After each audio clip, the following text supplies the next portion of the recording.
함께 하겠습니다. 영적 암흑 시대를 이기는 길. 영적인 암흑 시대를 이기고 또 하나님께 영광 돌리는 성도들 되시기를 주님의 이름으로 축복합니다. 하나님은 하나님을 떠난 이 세상에 복음 주시고 복음 안에서 행복한 인생을 살아가도록 은혜 베풀어 주시기를 기뻐했습니다. 그런 인생 살았던 한 사람을 우리가 보게 되는데 그 사람이 바로 사무엘이라고 하는 사람이지요. 사무엘 어린 나이에 어머니의 젖을 떼자마자 성전에 들여져서 엘리 제사장 아래 삶을 살았지만 그러나 제사장도 하나님의 이상을 볼 수 없었고 말씀이 끊어져 버린 그러한 암흑 시대에 있었습니다. 그러나 그렇다고 해서 이 사무엘조차도 그런 인생 살며 무너진 것이 아니라 오늘 사무엘은 한 시대와 민족을 살리는 그런 사람으로 서게 되었던 것을 볼 수 있죠. 영적 암흑 시대에 우리가 살아간다 하지만 그러나 우리도 그것 때문에 쓰러지고 넘어질 인생이 아니라 오늘 하나님은 우리를 사무엘 같은 사람으로 부르셔서 이 시대에 하나님의 살아계심을 증거할 자로 저와 여러분을 축복하실 줄을 믿으시기 바랍니다. 하나님은 오늘 저와 여러분에게 사무엘을 통해서 복음의 삶이 어떤 것인가, 또 영적 암흑 시대를 어떻게 우리가 삶을 살아갈 것인가, 영적 암흑 시대에 정말 승리하는 길이 무엇인가를 보여주시는데, 하나님, 나도 사무엘과 같은 복음의 사람, 복음의 인생이 되기를 소원합니다. 지금의 그 영적 이 암흑 시대를 승리하며 하나님께 영광 돌리고 복음의 증인으로 살기 원합니다. 이런 마음의 소원이 품어지고 또 그렇게 응답을 누리는 삶이 되시기를 주님의 이름으로 축복합니다. 사무엘은 이스라엘의 왕이 없던 시대에 이스라엘 백성들이 애굽에서 해방받고 40년 동안 광야 생활하고 드디어 가나안 땅에 들어가게 되었는데, 가나안 땅에 들어가자마자 왕을 세운 것이 아닙니다. 가나안 땅에 들어가 사는 동안 왕이 없었습니다. 그래서 하나님은 왕이 세워질 그때까지 하나님께서 사사들을 세우셔서 이스라엘 백성들을 지도해 나갔습니다. 이 사사라고 하는 이 사람들은 이스라엘 백성들의 신앙적이고 정치적인 지도자였습니다. 그래서 하나님을 대신하여 백성들을 다스리는 이 신정 시대를 이제 지내게 되었던 거죠. 이러한 사사 시대의 특징은 이스라엘 자손들이 자기 소견대로 행하던 그러한 시대였습니다. 한마디로 말하면 하나님 없이, 하나님의 말씀도 없이 자기 소견에 옳은 대로 살던 영적 암흑 시대라고 할 수 있는 것이죠. 그런데 이런 혼란의 시대에 사무엘은 사사로 부름을 받아서 선지자 역할도 하고 제사장 역할도 하고 왕의 역할도 하면서 하나님 앞에 쓰임 받으며 또 이스라엘 백성들을 하나님 앞으로 인도해 나가며 하나님께 영광 돌리는 삶을 살았던 사람입니다. 참 존귀한 인생을 살았던 사람이었죠. 오늘 어떻게 그런 영적 암흑 시대에도 이 복음의 삶을 살았는지 우리가 오늘 사무엘 선지자를 통하여 하나님 나에게 주시는 이 말씀을 언약으로 붙잡아서 여러분의 영혼이 복을 받게 되시기를 바랍니다. 여러분의 범사가 하나님의 은혜 안에서 형통케 되기를, 또 여러분의 모든 몸과 마음이 감동케 되는 역사가 있게 되기를 주님의 이름으로 축복합니다. 오늘 본문의 말씀은 그동안 이스라엘 백성들에게 왕이 없이 사사 시대로 그렇게 진행되어져 왔는데, 그러다가 이스라엘 백성들이 자꾸만 기웃기웃 옆에 나라들을 바라보니까 옆에 나라에 왕이 있었단 말이지요. 그 왕을 중심으로 해가지고 그 나라들이 아주 똘똘 뭉쳐서 하나 되어 강성함을 이루는 것처럼 그렇게 보여지게 되었습니다. 그래서 이스라엘 백성들이 하나님 앞에 하나님 우리에게도 왕을 세워주십시오 라고 이렇게 하나님 앞에 간청하게 되어지죠. 물론 그 왕을 세우는 것이 이스라엘 백성들에게는 옳은 일이 아니었습니다. 하나님이 이스라엘의 왕이신데, 그래서 필요하면 지도자들을 때때마다 세우셔서 그 지도자들로 하여금 그렇게 하나님 앞에 나아가고 어려운 문제를 해결받고 하기 위해서 그렇게 하나님이 이끌어 오셨는데, 이 이스라엘 백성들이 마음과 생각이 삐뚤어지고 한눈 팔다 보니까 자기들에게도 왕이 있으면 더 좋겠다 하는 그런 생각을 하게 되어서 왕을 구하게 되었던 거죠. 그래서 결국 하나님이 이제 이스라엘 백성들의 요구대로 왕을 세워주시는데, 그 첫 번째 왕이 바로 사울이라고 하는 왕이지요. 왕이 세워졌으니까 이제 사무엘 선지자는 그동안 자기가 활동하던 그 모든 직무에서 쉽게 말하면 퇴임을 하는 거지요. 왕이 세워졌으니까 이제는 자리를 내려놓아야 하는 거지요. 그래서 이제 자기가 모든 사사의 직에서 퇴임을 하면서 이스라엘 백성들 앞에서 이제 전하는 메시지가 이 사무엘상 12장의 말씀입니다. 그 사무엘상 12장의 말씀을 보면 크게 세 가지 있지요. 하나는 뭐냐면 자신이 사사로서 이스라엘 백성들을 지도할 때에 하나님 앞에서 내가 해왔다라고 하는 것을 말하는 것이고, 두 번째로는 이스라엘 백성들에게 아주 강력하게 권고하고 당부하는 메시지인데, 그것은 뭐냐면 너희들이 오직 여호와만 섬겨야 한다라고 하는 것이고, 그리고 세 번째로는 내가 이제 사사로서 퇴임을 하지만 그러나 나는 이제 손 놓고 사는 것이 아니라 나는 그래도 여전히 내가 할 일을 하며 살겠다. 그 할 일을 하며 사는 게 뭐냐? 내가 죽는 날까지 내가 기도하는 죄를 쉬지 않겠다. 나는 기도하며 살겠다 라고 이렇게 백성들에게 선포하고 있고 또 결단하고 있는 것이죠. 오늘 여러분, 우리가 이 영적 암흑 시대를 어떻게 살아가야 될까? 우리 이 세 가지 속에서 아주 중요한 비밀을 발견하게 되는 거죠. 이 영적 암흑 시대에 하나님을 없다 하고 하나님보다 높아져서 하나님을 대적하고 온갖 추악하고 더러운 그러한 모든 악행이 만연한 이러한 영적인 암흑 시대에 우리는 어떻게 살아야 될까? 우리는 무엇보다도 오늘 이 사무엘 선지자가 고백하고 선포하는 것처럼 첫째로는 하나님 앞에서 살아가야 될 것이고, 두 번째는 오직 여호와 하나님만을 섬겨야 할 것이고, 세 번째로는 기도하기를 쉬지 않는 그러한 믿음의 삶이 이 영적 암흑 시대를 승리하는 비결이 되는 줄을 믿으시기 바랍니다. 먼저 사무엘 선지자는 영적 암흑 시대를 어떻게 살아왔느냐? 나는 하나님 앞에서 살아왔다. 여러분, 아무리 영적 암흑 시대라 할지라도 하나님은 여전히 빛이 되심을 믿으시기 바랍니다. 하나님은 여전히 생명이시고 하나님은 여전히 능력이십니다. 창조주 하나님이시고 전능자이십니다. 그러므로 하나님 앞에서 살아갈 때 하나님은 그 인생에게 힘을 주셨어요. 영적으로도 힘을 주시고 육신적으로도 힘을 주셔서 승리하도록 하시는 분이 여호와 하나님이심을 믿으시기 바랍니다. 그래서 사무엘 선지자가 이스라엘 백성들 앞에서 그렇게 말합니다. 내가 누구의 소를 빼앗았느냐? 내가 누구의 나귀를 빼앗았느냐? 누구를 속였느냐? 누구를 압제하였느냐? 내 눈을 흐리게 하는 뇌물을 누구의 손에서 받았느냐? 라고 이렇게 말합니다. 여러분, 사무엘 선지자는, 이 사사는 그 시대의 모든 면에 있어서 지도자였습니다.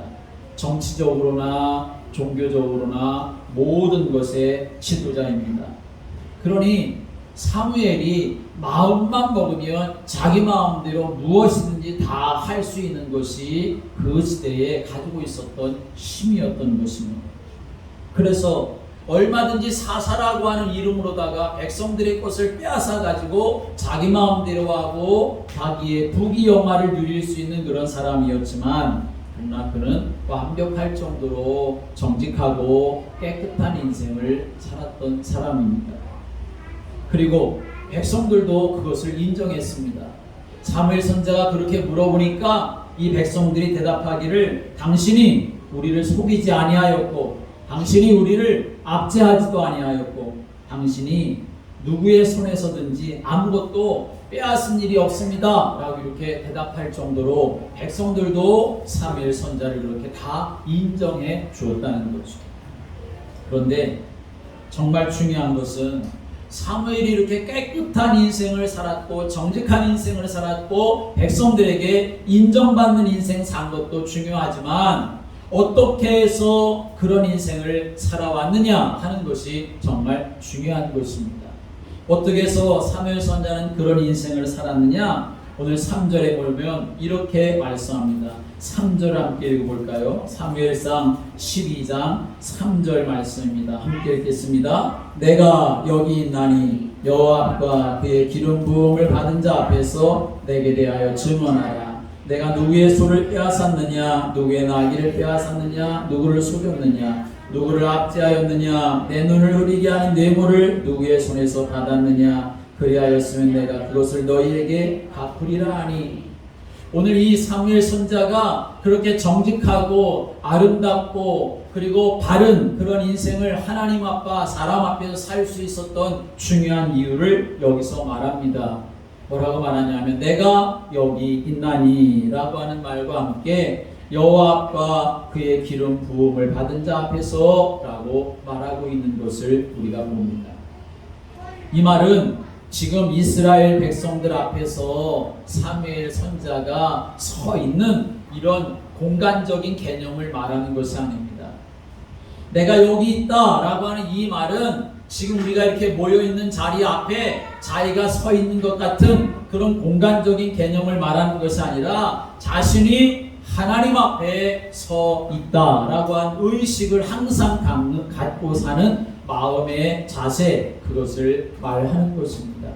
여러분, 아무리 사람들 앞에 서 있다 할지라도, 사람의 모임 앞에서 지도자의 자리에 서 있다 할지라도, 공간적인 자리에 그렇게 서 있다 할지라도 서 있는 모습은 그렇게 서 있을 수 있지만 마음은 얼마든지 잘못된 마음을 가지고 있을 수 있는 것 아니겠습니까? 그런데 사무엘 선자는 그러하지 않았다는 거죠. 자기가 서 있는 자리, 그것이 공간적인 자리일 뿐만 아니라 더 중요한 것은 마음 속에서 하나님 앞에서 내가 서 있다라고 하는 그 마음의 자세를 가지고 그가 살았다라고 하는 것입니다. 다른 말로 말하면 코람데오라고 하는 말이지요. 하나님이 지켜보시는 앞에서, 하나님의 임재 앞에서 내가 서서 믿음으로 살았기 때문에 백성들 앞에서 어떤 악한 일도 행하지 아니한 삶을 살았다라고 하는 거죠. 사무엘이 감히 모든 백성들 앞에서 자신의 삶을 정직하게 살아왔음을 고백할 수 있었고 백성들도 그렇게 인정할 수가 있었던 비밀은 자기의 능력이 대단해서가 결코 아니라는 것입니다. 그렇게 삶을 살았던 가장 중요한 비밀은 뭐냐 하면 코람데오, 하나님의 임재 앞에 내가 서 있다, 하나님 앞에서 내가 삶을 살아가고 있다라고 하는 이 마음의 자세가 있었기 때문에 그것을 항상 잊어버리고 살지 않았기 때문에 그래서 그는 하나님과 사람들 앞에서 정직하고 바른 그런 인생을 살게 되었던 것입니다. 여러분, 복음이 무엇입니까? 복음은 하나님 없이 삶을 살아가는 거죠. 하나님 앞에서 살아가는 게 아니라 하나님을 떠나서 삶을 죄송합니다. 복음이라고 하는 것은 무엇입니까? 복음은 하나님 앞에서 삶을 살아가는 거죠.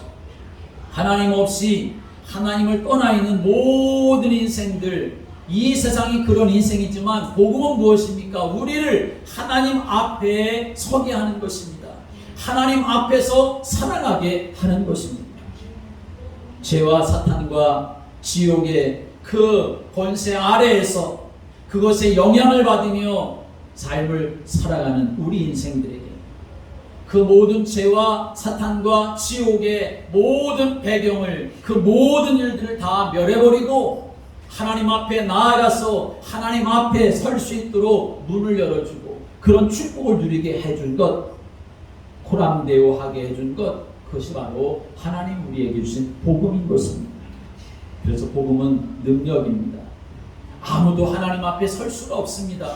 이 세상의 모든 사람들은 다 죄인이기 때문에 하나님 앞에 나아갈 수 없습니다. 그런데 복음은 바로 우리를 하나님 앞에 설 수 있게 하기 때문에 능력이 되어지는 것입니다. 죄를 다 사하는 능력, 사단의 권세를 다 멸하는 능력, 하나님을 떠나서 방황하게 하는 것이 아니라 하나님 앞에 기쁘게 나아갈 수 있도록 하는 능력, 그것이 바로 복음인 것이죠. 그래서 로마서 1장 16절에 분명히 말씀합니다. 이 복음은 모든 믿는 자들에게 구원을 주시는 하나님의 능력이다 라고 말씀합니다. 연약한 우리 자신을 이기는 능력, 어두운 세상을 이기는 능력, 악한 마귀를 이기는 능력, 이 영적 암흑 시대를 이기는 능력, 그래서 하나님 앞에 살아가게 하는 것, 그게 바로 복음에 있다는 것입니다. 오늘 여러분, 우리는 이 복음 안에 있습니다. 하나님 주신 복음을 우리가 누리고 있는 것입니다. 이 복음을 우리가 끝까지 붙잡고 삶을 살아가야 우리는 이 영적 암흑 시대에 승리하며 살아갈 수 있습니다. 골로새서 1장 23절의 말씀에 보면, 지난주에 그런 말씀을 같이 나눴죠. 너희가 믿음에 거하고 터 위에 굳게 서서 너희 들은 바 복음의 소망에서 흔들리지 아니하면 그리하리라, 그렇게 말씀했습니다. 흔들리지 아니하면 그리하리라. 그리하리라 하는 말씀이 무슨 말씀입니까? 너희를 거룩하고 흠없고 책망할 것이 없는 자로 그 앞에 세우게 하시는 그러한 삶을 살아가도록 하시겠다 하는 말씀인 것이죠. 복음 대신 예수 그리스도만이 우리를 하나님 앞에 세워주실 수 있습니다. 복음 대신 예수 그리스도만이 우리가 하나님과 함께 살아갈 수 있게 하실 수 있습니다. 복음 대신 그리스도만이 하나님 앞에 나아갈 수 있는 길이 되시고 진리가 되고 생명이 되시기 때문에 그렇습니다. 사랑하는 여러분, 사무엘의 인생이 영적 암흑 시대에도 하나님 앞에서나 사람 앞에서나 아름답고 존귀한 인생을 살았던 비밀, 다른 데 있었던 것이 아닙니다. 하나님 앞에서 살아가는 믿음의 자세가 있었기 때문에 그것이 가능했던 거죠. 우리가 믿음의 삶을 살아간다고 하면서도 하나님을 잊어버리고 삶을 살아가고 하나님을 외면하며 삶을 살아간다면, 하나님 앞에서 살아가지 못한다면 우리는 그저 세상 교훈과 풍조에 밀려서 요동하는 인생을 살아갈 수밖에 없습니다. 우리를 하나님 앞에 하나님과 함께 하나님 안에서 살아가게 하는 이 복음 예수 그리스도, 여러분이 붙잡고 날마다 하나님 앞에서 믿음으로 살아가는 성도들 되시기를 주님의 이름으로 축복합니다. 두 번째로는 이 사무엘 이 선지자가 이제 이스라엘 백성들에게 강력하게 권고하고 당부하는 메시지지요. 그것은 뭐냐 하면 오직 마음을 다하여 여호와를 섬기라 라고 하는 것입니다. 이스라엘 백성들이 하나님께 왕을 요구했기 때문에 하나님이 지금 왕을 주시기는 하셨습니다. 그러나 사무엘 선지자는 아는 겁니다. 세상의 왕이 구원을 줄 수가 없기 때문에 너희는 오직 여호와를 섬겨야 한다라고 하는 것을 가르친 것입니다. 사사시대의 특징이 무엇입니까? 결국은 자기의 소견대로 그렇게 삶을 살아가는 것인데, 계속 반복되는 인생을 살아왔던 것이 이스라엘 백성들의 모습입니다. 그 반복되는 서클이 뭐냐 하면, 하나님의 구원을 경험했다가 놓쳐버려가지고 또 실패하고, 그러면 다시 후회하고 회개하고 하나님께 은혜를 구하면 다시 또 하나님이 그들에게 선지자를 보내서 사사들을 보내서 구원해 주시고, 그래서 다시 구원을 누리다가 또 하나님을 잃어버려서 하나님을 떠나가고 실패하고 다시 또 회개하고 하나님의 은혜를 구원하고 하나님의 은혜를 다시 경험하고 했었던 것이 계속되는 사이클이었습니다. 그러니 이 이스라엘 백성들 앞에서 사무엘 선지자가 분명히 말하는 겁니다. 사사시대에도 이스라엘 백성들이 그런 삶을 살았는데, 왕이 세워졌다고 해서 왕이 너희들을 구원할 수가 있겠느냐? 결코 그럴 수가 없다는 것입니다. 그러므로 너희들은 왕이 세워졌다 할지라도 오직 여호와 하나님만을 섬기는 자들이 되어야 한다라고 하는 것을 분명하게 가르쳐 준 것이죠. 이스라엘을 애굽에서 건져내신 분이 하나님이십니다. 가나안 땅을 약속하시고 그 땅으로 인도해 주신 분도 하나님이십니다.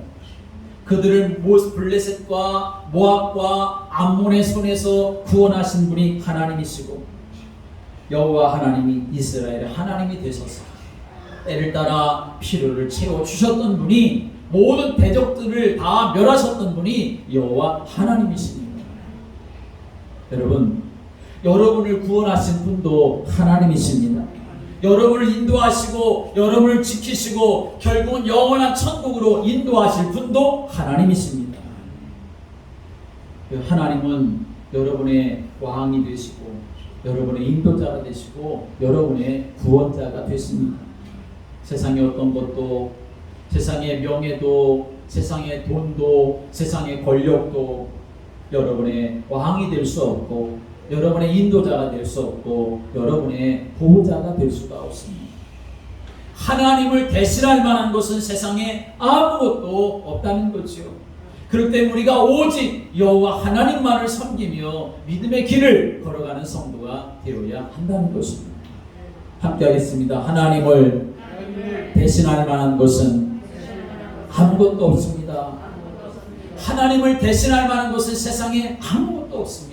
그러므로 우리가 오직 여호와 하나님을 섬기며 믿음의 길을 걸어가야 하는 것이죠. 그런데도 이스라엘 백성들은 하나님을 버리고 세속적인 왕을 요구했습니다. 그들의 이런 처사가 분명히 잘못된 것이지요. 그래서 사무엘은 15절에 이렇게 말합니다. 너희가 만일 여호와의 목소리를 듣지 아니하고 여호와의 명령을 거역하면 여호와의 손이 너희의 조상들을 치신 것 같이 너희들을 치실 것이다 라고 이렇게 분명하게 경고합니다. 그리고 이어서 16절부터의 말씀 오면 그 증거를 그 자리에서 즉시로 보여주게 되지요. 그래서 이렇게 말합니다. 너희는 이제 가만히 있어서 여호와께서 너희의 목전에서 행하시는 이 큰 일을 보라. 오늘 밀 베는 때가 아니냐? 내가 여호와께 아뢰리니 여호와께서 우레와 비를 보내사 너희가 왕을 구한 일 곧 여호와의 목전에서 범한 죄악이 큼을 너희에게 밝히 알게 하시리라 라고 이렇게 말합니다. 그리고서는 이 사무엘 선자가 그 말대로 하나님 앞에 그 자리에서 하나님 앞에 기도합니다. 하나님 여기에 우레와 비를 내려달라고 하나님 앞에 기도하죠. 그랬더니 하나님께서 즉각 응답하셔서 그 날에 지금 밀을 베는 그러한 시기에 하나님이 우레와 비를 쏟아 부어 버리십니다. 밀을 베는 시기는 비가 오는 때가 아닙니다. 그런데 우레와 비가 내리면 다 이 수확할 것이 다 망쳐지는 그러한 때인데, 그런데 사무엘이 바로 이러한 때 하나님 앞에 기도해서 우레와 비를 내리게 되었던 거죠. 그것은 무엇을 말하는 것이겠습니까? 이스라엘 백성들의 농사를 망치려고 했던 것이 아니라 이스라엘이 하나님의 뜻을 거역하면, 하나님 없이 삶을 살아간다고 하면 하나님은 얼마든지 너희들을 이렇게 징계하실 수 있는 분이다 라고 하는 확실한 증거를 분명하게 보여주었던 것입니다. 그러자 이스라엘 백성들이 비로소 자기들의 죄악을 깨닫고서는 크게 두려워하기를 시작하며 말합니다. 하나님께 기도하여 우리를 죽지 않게 해달라고 간청을 하죠.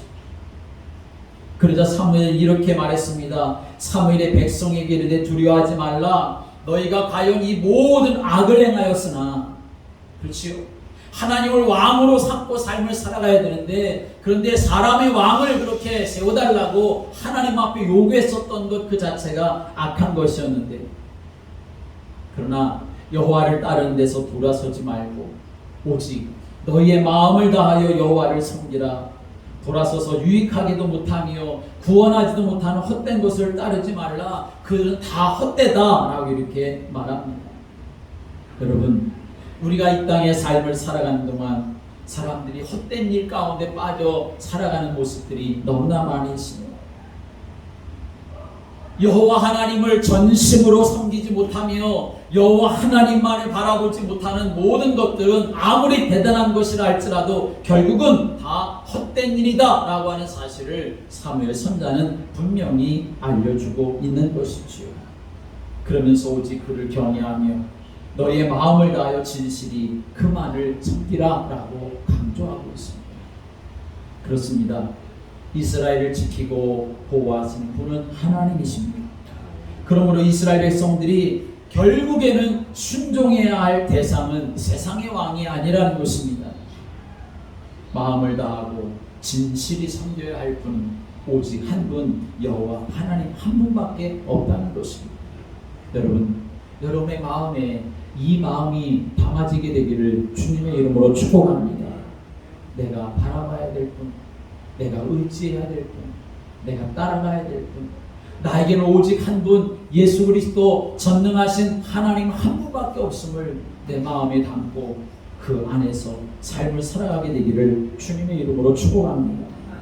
하나님만이 주인 되는 인생이 되어야 합니다. 왜 그렇습니까? 하나님이 세상 만물을 창조하셨기 때문에 그렇습니다. 예수 그리스도만이 나의 전부가 되어야 합니다. 왜냐하면 그분이 나를 구원하시기 위하여 당신의 전도를 나에게 주셨기 때문에 그런 것입니다. 하나님의 자녀는 교회가 삶의 중심이 되어야 합니다. 왜냐하면 교회는 예수님의 피로 값주시고 세우셨고 교회의 머리는 예수 그리스도이고 그리고 나는 이 교회, 주님 몸된 교회의 지체와 같은 자이기 때문에 내 모든 삶의 중심은 또 교회가 되어야 하는 것입니다. 다시 말씀드립니다.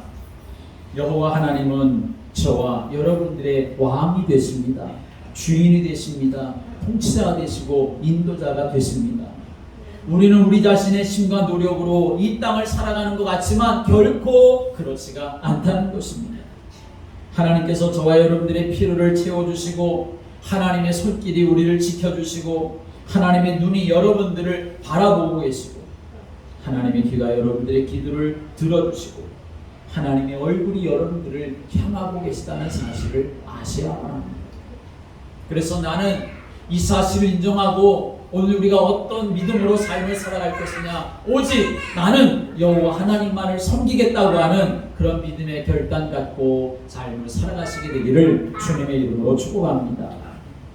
세 번째로 사무엘은 이제 마지막으로 자기 스스로 인생을 향하여서 백성들 앞에 고백하고 선포하기를 뭐라고 말하냐면 나는 너희를 위하여 기도하기를 쉬는 죄를 범하지 않겠다라고 이렇게 증거하고 있다는 것입니다. 어떤 면에서 생각해 보면 이제 사무엘은 이스라엘의 왕도 세워졌으니 난 이제 너희들에게 할 만큼 다 했다. 너희에게 권면할 만큼 다 했다. 그렇게 생각하면서 난 이제 좀 쉬겠다. 그렇게 할 수도 있었겠지요. 그런데 오늘 이 사무엘 선자는 뭐라고 말하고 있습니까? 나는 너희를 위하여 라고 하고 있습니다. 아직도 여전히 이 사무엘 선자는 나는 너희들을 위하여 무엇인가를 할 것이다 라고 말하고 있습니다. 그것도 뭘 하겠다는 겁니까? 기도를 하겠다 하는 것이죠. 정말 선지자가 맞고 정말 하나님의 사람이 맞습니다. 백성들 향해서 자기가 자리에 물러나서 이러쿵 저러쿵 말하려고 했던 것이 아니라 할 말도 많이 있을 수 있겠지만 그러나 사무엘 선자는 뭐 하겠다고 하고 있습니까? 기도하겠다라고 말하는 거죠. 함께 하겠습니다. 너희를 위하여 기도하겠다. 너희를 위하여 기도하겠다. 너희를 위하여 기도하겠다라고 하는 말이 무슨 말입니까? 사무엘이 알고 있다는 거죠. 자기가 사람의 말로 사람들을 향하여 왕을 향하여 이렇게 저렇게 말하는 것보다 내가 하나님 앞에 기도하면 하나님이 내 기도를 들으셔서 하나님이 역사하실 것이라고 하는 믿음이 분명했기 때문에 이 사무엘 선자는 나는 너희들을 위해서 기도하겠다 그렇게 말하고 있다는 것입니다. 사무엘은 지금까지 정말 할 만큼 다한 그런 사명자였습니다. 어려서부터 성전에서 나시린으로 자라서 여호와 하나님을 지금까지 섬겨오지 않았습니까? 또 영적으로 암흑시대였고 사람들이 전부 다 영적으로 소경과 같아서 이스라엘 백성들이 하나님의 말씀을 들을 수가 없었고 그저 하나님 없이 자기의 소견대로 인생을 살았던 그런 사람들 다시 깨닫게 해서 회개하게 하고 예배와 말씀이 회복되어지도록 했었던 역할을 했던 사람이 바로 사무엘 선지자입니다. 그동안 다른 민족들로부터 계속 그렇게 침략을 당하고 노략질을 당하고 목숨을 빼앗기고 하는 그런 어려움을 당했지만, 그러나 이 사무엘 선지자가 세워져서 하나님 앞에 믿음의 삶을 살아가는 동안 이방 사람들이 감히 침입할 수 없을 정도로 그렇게 나라와 민족과 백성들을 견고하게 세웠던 사람이 바로 사무엘 선지자입니다. 백성들 앞에서 지도자가 되었을 때에도 소 한 마리, 나귀 한 마리 빼앗지 않고 정직하게 살았던 사람이 바로 이 사무엘 선지자입니다. 그리고 하나님의 뜻대로 이제 사울 왕을 기름 부어서 세웠던 사람이 이 사무엘 선지자입니다. 여러분, 이 정도 인생 살았으면 대단하게 사는 것 아니겠습니까? 정말 훌륭하게 살아왔습니다. 할 만큼 난 이제 다 했어 라고 이렇게 말할 수 있습니다. 그런데 그는 여전히 나는 너희를 위하여 라고 하는 마음을 가졌다는 것입니다. 사랑하는 여러분, 복음은 바로 이런 것입니다. 하나님 우리에게 독생자까지 주셨습니다. 사람의 몸으로 이 땅에 오신 예수님은 십자가에서 우리에게 모든 것을 다 내어주셨습니다. 세상의 원리는 기브 앤 테크, 주면 받아야 되는 것이 세상의 원리이고, 악한 마귀의 원리는 도둑놈이기 때문에 무엇이든지 빼앗아서 결국 멸망시키려는 것이 사탄의 원리입니다. 그러나 복음의 원리는 그렇지 않습니다. 복음의 원리는 값없이 주는 것입니다. 모든 것을 내어주는 것이 바로 복음의 원리입니다. 그래서 이사야 44장 3절에 말씀합니다. 나는 목마른 자에게 물을 주며 마른 땅에 시내가 흐르게 하며 나의 영을 내 자손에게, 나의 복을 내 후손에게 부어주신다 라고 말씀했습니다. 이게 바로 하나님의 복음의 원리인 것입니다. 나는 이만큼 하면 됐어, 나는 할 만큼 했어 라고 말할 수도 있겠지요. 그만큼 하기까지 얼마나 많은 수고와 얼마나 많은 그 헌신과 그리고 얼마나 많은 기도가 사무엘 선지자에게 있었겠습니까? 그러나 우리가 오늘 이 사무엘 선지자를 보면서 하나님 주신 복음을 누린다고 하는 것은, 하나님 주신 복음은 이제 여기까지야 하는 것이 아니라는 것입니다. 멈춰질 수 있는 것이 아닙니다. 성령의 역사하심 속에 있다고 하면 우리는 계속 성령의 인도하심을 받아야 하는 것입니다. 성령의 역사하심 속에 살아가야 하는 것이 하나님 자녀된 사람의 모습인 것입니다.